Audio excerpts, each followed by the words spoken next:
ఓం నమ శివాయ శ్రీమాత్రే నమః. మిత్రులకి శ్రీభిలాషులకి అలాగే నేను ఇంతగా ఆదరిస్తున్న యూట్యూబ్ ప్రేక్షకులందరికీ కూడా పేరు పేరు ధన్యవాదాలు. మిత్రులారా, మీ అందరికీ పరాదేవత ఎల్లవేళలా మీతో ఉండి మీ మనోవాంఛ నెరవేర్చాలని మనస్ఫూర్తిగా కోరుకుంటున్నాను. మనం అంతకుముందు వీడియోలో రావణ సహిత నుండి శివభగవానుడు రావణుడికి చెప్పిన జీవిత సత్యాలు, అంటే దేవతలకు కూడా చెప్పని విషయాలని రావణుడికి తెలియజేయడం జరిగింది. అది మనం అంతకుముందు వీడియోలో తెలుసుకున్నాం. ఇప్పుడు మరికొన్ని విషయాలు రావణుడితో శివభగవానుడు ఏం చెప్పాడో ఈ వీడియోలో తెలుసుకున్నాం. ఈ రావణ సహిత, అరుణ సహిత, అలాగే తాంత్రిక గ్రంథాల్లో మనకి ఉపయోగపడే విషయాలు చాలా ఉన్నాయి. చాలామంది తెలియనిది ఏంటంటే కలికాలంలో తంత్రము, నామజపము అద్భుతంగా పనిచేస్తుంది. కొంతమందికి అపోహలు, అపనమ్మకాలు ఉంటాయి. అంటే ఇవన్నీ జరగవు అనుకుంటారు. జరగవు అనుకునేవారికి జరగవు, జరుగుతుంది అనేవారికి ఖచ్చితంగా జరుగుతుంది. నమ్మకం, విశ్వాసంతో ప్రయత్నం చేయాలి. నమ్మకం లేని వారు వీటిని పొరపాటును కూడా ప్రయత్నం చేయకండి. ఇప్పుడు శివభగవానుడు రావణుడికి మోక్షం గురించి, మిగతా విషయాల గురించి ఏం చెప్పాడో మీకు ఈ వీడియోలో తెలియజేస్తాను. అలాగే మీ అందరికీ నా విన్నపం ఏంటంటే, మీకు ఈ వీడియో నచ్చినట్లయితే ఖచ్చితంగా లైక్ చేయండి. ఛానల్ని కొత్తగా చూసేవారు సబ్స్క్రైబ్ చేసుకోండి, గంట సింబల్ని యాక్టివేట్ చేసుకోండి. అలాగే ఇలాంటి మీకు సబ్జెక్ట్ ఇంట్రెస్ట్ ఉంటే మీకు ఇలాంటి సబ్జెక్ట్ మీద వీడియోలు చేయమని కామెంట్ చేయండి. అలాగే ఎవరైనా సరే ఇంట్రెస్ట్ ఉన్నవారు వీటిని మీ ఫేస్బుక్ గ్రూప్లో కావచ్చు, వాట్సాప్ గ్రూప్లో కావచ్చు షేర్ చేయండి. ఎందుకంటే ఇవి చాలా పురాతనమైనవి. ఇవి మనకి అంత ఈజీగా దొరకవు. నేను వీటి మీద పరిశోధన చేస్తూ ఉంటాను. తంత్రము, మంత్రము, యంత్రము, వనమూలికలు చాలా వీడియోలు చెప్పాను. మన ఛానల్లోకి వెళ్ళండి. మీరు ప్రతి విషయం మీద కొన్ని వేల వీడియోలు చెప్పాను. ఇవంతా సబ్జెక్ట్ అంతా కూడా మన తంత్రశాస్త్రాల్లో, తంత్ర గ్రంథాల్లో ఉంది. ప్రయత్నపూర్వకంగా చేస్తే ఫలితాలు వస్తాయి. నమ్మకం లేకపోతే ప్రయత్నం చేయకండి. ఇప్పుడు సబ్జెక్టులోకి వెళ్దాం. అంటే ఈ విషయం కూడా రావణాసురుడికి శివుడికి సంవాదంలా ఉంటుంది. మీకు నేను ఈజీగా ఉండడానికి చెప్తున్నాను. ఎవరైనా సరే, శివుడు మోక్షం గురించి రావణుడు అడిగాడు, స్వామి నాకు మోక్షం ఎలా పొందాలి అని అడిగినప్పుడు రావణాసుడికి శివుడు ఇలా చెప్పాడు, రావణ, ఎక్కువ ఆలోచించొద్దు. మోక్షం పొందాలంటే ఎక్కువ ఆలోచన చేయకూడదు. అలాగే ఓపికగా ఉండాలి. అలాగే ధ్యానం చేయమని చెప్పాడు. ధ్యానం అనగానే చాలామందికి యోగాలో అనుకుంటారు. ధ్యానం అంటే భగవంతుడిని, మీ ఇష్టదైవాన్ని, మీ కులదైవాన్ని, మీకు నచ్చిన దాన్ని ధ్యానం చేయమని అర్థం. పంచభూతాలకి కారకుడైన ఆ పరమశివుణ్ణి నమశివాయ అనుకున్నా చాలు. ధ్యానం చేస్తూ ఉంటే మోక్ష ప్రాప్తి లభిస్తుంది అని రావణుడికి శివభగవానుడు చెప్పడం జరిగింది. అంటే అతిగా ఆలోచించేవాడికి, ఓపిక తక్కువ ఉన్నవాడికి, ధ్యానం చేయలేని వాడికి, మనసు నిలకడలేని వాడికి మోక్షం రాదు అని అర్థం. ఎందుకంటే మనం ఎప్పుడైనా సరే మాట్లాడుతూ ఉంటాం. మాట్లాడుతున్నప్పుడు మంచి మాట మాట్లాడామనుకోండి, దైవ సంబంధమైన విషయాలు మాట్లాడామనుకోండి, పురాణ సంబంధమైన విషయాలు మాట్లాడామనుకోండి, అది కూడా మోక్ష ప్రాప్తికి సహాయపడుతుంది. ఈ మాట శివభగవానుడు చెప్పాడు. ఇతరుల సంపద అంటే ఇతరులకు ఉన్న సంపద కానీ, వారికి ఉన్న పేరు ప్రఖ్యాతుల పట్ల కానీ, శ్రేయస్సు పట్ల కానీ కోపంగాను, అసంతృప్తిగాను ఉన్న వ్యక్తి ఈ లోకంలో పేదవాడవుతాడు. అలాగే వాడు మరణించిన తర్వాత కూడా మరో లోకంలో కూడా బాధపడతాడు అని శివభగవానుడు రావణుడు చెప్పాడు. ఇందులో అర్థం ఏంటంటే, మనం ఎవరి గురించైనా నెగిటివ్గా మాట్లాడుతూ, అంటే డబ్బు ఉన్నవాడిని చూసి కానీ, ఆనందంగా ఉన్నవాడిని చూసి కానీ, వాడి మీద మనం చాడీలు చెప్పడం కానీ, వాడిని దూషించడం కానీ, అంటే మనలో ఉన్న కోపాన్ని, అసంతృప్తిని వాడి మీద ప్రదర్శించడం వల్ల కూడా అలాంటి వ్యక్తి జాతకరీత్యా ఎంత అద్భుతంగా ఉన్నా పేదవాడవుతాడు. అలాగే వాడు మరణించిన తర్వాత కూడా ఆ ఈర్ష్య, ఆ కోపము, అసూయ వాడిని మరో లోకంలోకి వెళ్ళిన తర్వాత కూడా బాధపడతాడు అని స్వామివారు రావణుడు చెప్పాడు. అలాగే రావణుడు తెలివిగా ఇంకొంచెం విపులంగా చెప్పమని అడిగాడు. అంటే రావణుడు చాలా అద్భుతమైన జ్ఞాని కాబట్టి అప్పుడు స్వామివారు ఇలా చెప్పాడనమాట. ఒక వ్యక్తి తన యజమాని ఆజ్ఞల్ని పాటించకపోతే దానికి తను బాధపడతారని శివుడు అన్నాడు. ఈ విషయం చాలామందికి అర్థం కాదు. అంటే అర్థం ఏంటంటే మనం ఒకరి దగ్గర పనిచేస్తున్నాం. పని చేస్తున్నప్పుడు మన మనస్ఫూర్తిగా ఆ వ్యక్తి చెప్పిన దాన్ని పాటించాలి. అలా పాటించకపోతే ఈశ్వరుడు బాధపడతాడు. అంటే మన ఆత్మసాక్షిని మనం చంపుకున్న వారం అవుతాము అని దాని అర్థం. అలాగే ఇప్పుడు రావణుడు అంటున్నాడు, స్వామి, ఆ వ్యక్తి ఎవరైతే యజమాని ఉన్నాడో సంఘ వ్యతిరేక కార్యక్రమాలు అంటే మనం చేయకూడని పనులు మనకి అప్పగిస్తే ఏం జరుగుతుంది అని అడిగాడు.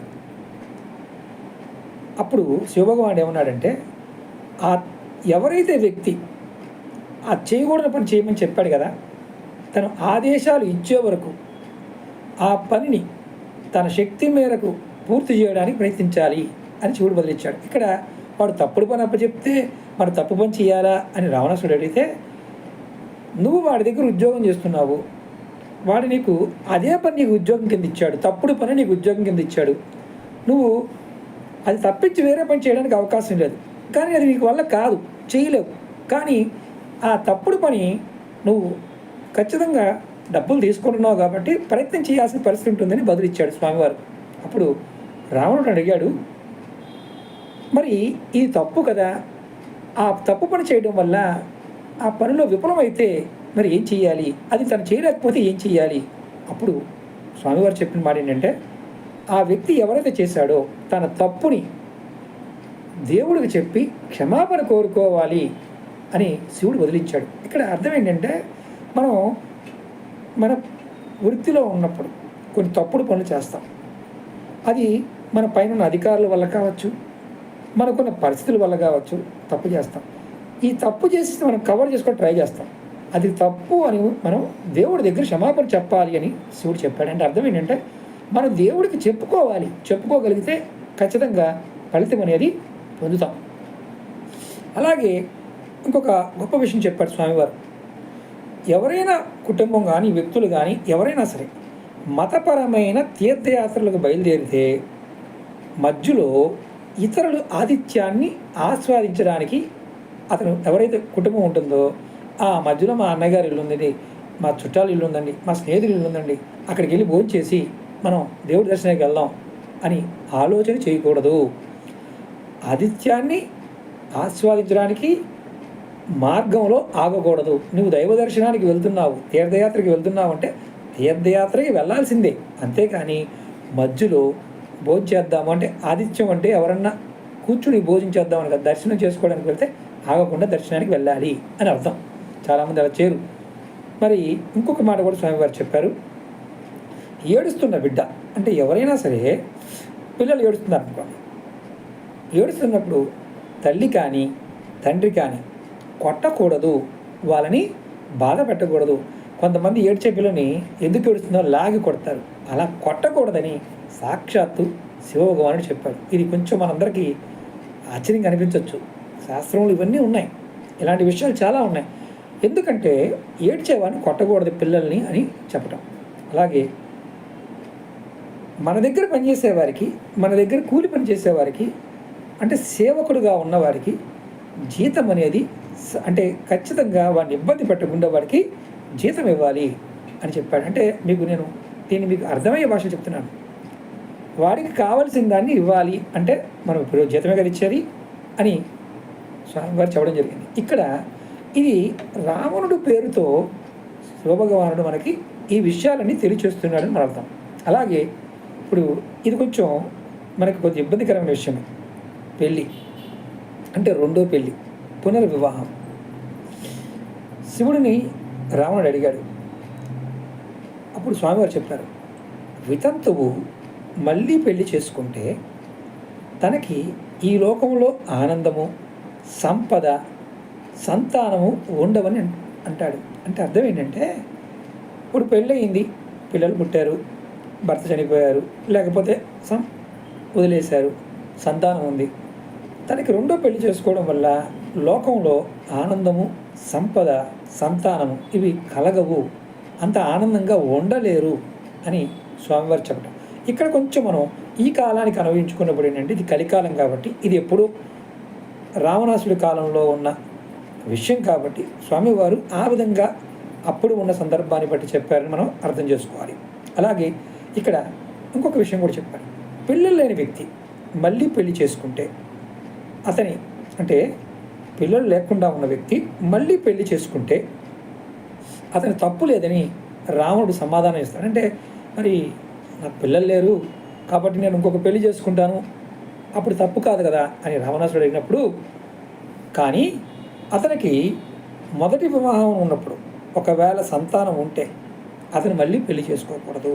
అంటే ఒకవేళ ముందు సంతానం లేకపోతే ఆడవారికి ఏదన్నా ఆరోగ్యపరమైన సమస్యలు ఉన్నప్పుడు రెండో పెళ్లి చేసుకోవచ్చు కదా అని రావణుడు అడిగితే స్వామివారు ఏం చెప్పారంటే, దానికి ఆయన ఒప్పుకొని, ఒకవేళ ఈ వ్యక్తికి ముందే పెళ్ళయి ఇంకొక సంతానం కలిగి ఉంటే పెళ్లి చేసుకోకూడదు అని చెప్పాడు. అలాగే శివుడు ఇలా అన్నాడు, రావణ, ఈ సంభాషణని మనసులో ఉంచుకునే వ్యక్తి, జాగ్రత్తగా వినండి, ఈ సంభాషణని మనసులో ఉంచుకునే వ్యక్తి ఈ లోకంలో అలాగే పరలోకంలో కూడా ఆనందాన్ని పొందుతాడు. మరియు అతని నిస్వార్థ స్ఫూర్తితో మరియు సంతోషకరమైన మనసుతో దేవుని పట్ల తన విధుల్ని నిర్వర్తిస్తాడు. అంటే ఏదైతే ఈ టాపిక్ విన్నవాళ్ళు ఈ టాపిక్ని నిస్వార్థంగా, మనస్ఫూర్తిగా, సంతోషంగా మనసులో పెట్టుకున్న వారికి దేవుడి పట్ల మంచి విధులని నిర్వర్తించడానికి మార్గాలు ఏర్పాటు చేస్తాను అని స్వామివారు డైరెక్ట్గా మనకు చెప్పడం జరిగింది. ఇక్కడ గమ్మత్తు ఏంటంటే, రావణుడు ఇంత గొప్ప తత్వవేత్త, గొప్ప శాస్త్రవేత్త అయినప్పటికీ మరి సీత విషయంలో అలా ఎందుకు చేశాడు అంటే, ఆయన కర్మకారకత్వమైన నవగ్రహాలని బంధించాడు, నవగ్రహాల మీద పట్టు సాధించాడు. ఆ నవగ్రహాలు అందరికీ ఇచ్చే కర్మల్ని ఒక రావణుడికే ఇచ్చారు. ఊరి పాపం అంతా రావణుడికి తగలడం వల్ల తన జ్ఞానం, తన బుద్ధి మందగించింది. అతిగా అంటే శక్తివంతమైన అతిగా ఉన్నవారు ఖచ్చితంగా స్త్రీ వ్యామోహంలో ఉంటారు అని రామాయణంలో ఉన్న ఒక అర్థం. ఇప్పుడు మనం మామూలు కాలంలో కూడా చూస్తూ ఉన్నాం. అలాగే ఈ రావణ సహిత చాలా వరకు ఆయుర్వేద సంబంధ విషయాలు, అర్కశాస్త్ర సంబంధ విషయాలను కూడా మనకి కొన్ని విషయాలు తెలియజేస్తుంది. రావణుడు చాలా రాశాడు పుస్తకాలు, అర్కశాస్త్రం కూడా కనిపెట్టాడు. తన భార్య కోసం మండోదరి కోరిక మేరకు కుమారతంత్రం అనే ఒక తంత్రాన్ని రాశాడు. అలాగే ఉడ్డీస తంత్రం అనే ఒక తాంత్రిక గ్రంథాన్ని కూడా రాయడం జరిగింది. ఈ కుమారతంత్రం అనేది అనేక శిశువ్యాధులు, అంటే పిల్లలకు వచ్చే వ్యాధులకి చికిత్సలు కూడా దాంట్లో ఉన్నాయి. ఈ పుస్తకం అది. మీరు ఎవరైనా సరే రావణతంత్రం చదివిన వారు ఖచ్చితంగా కామెంట్ చేయండి. ఇక్కడ రావణతంత్రంలో ఒక అద్భుతమైన విషయం చెప్పారు.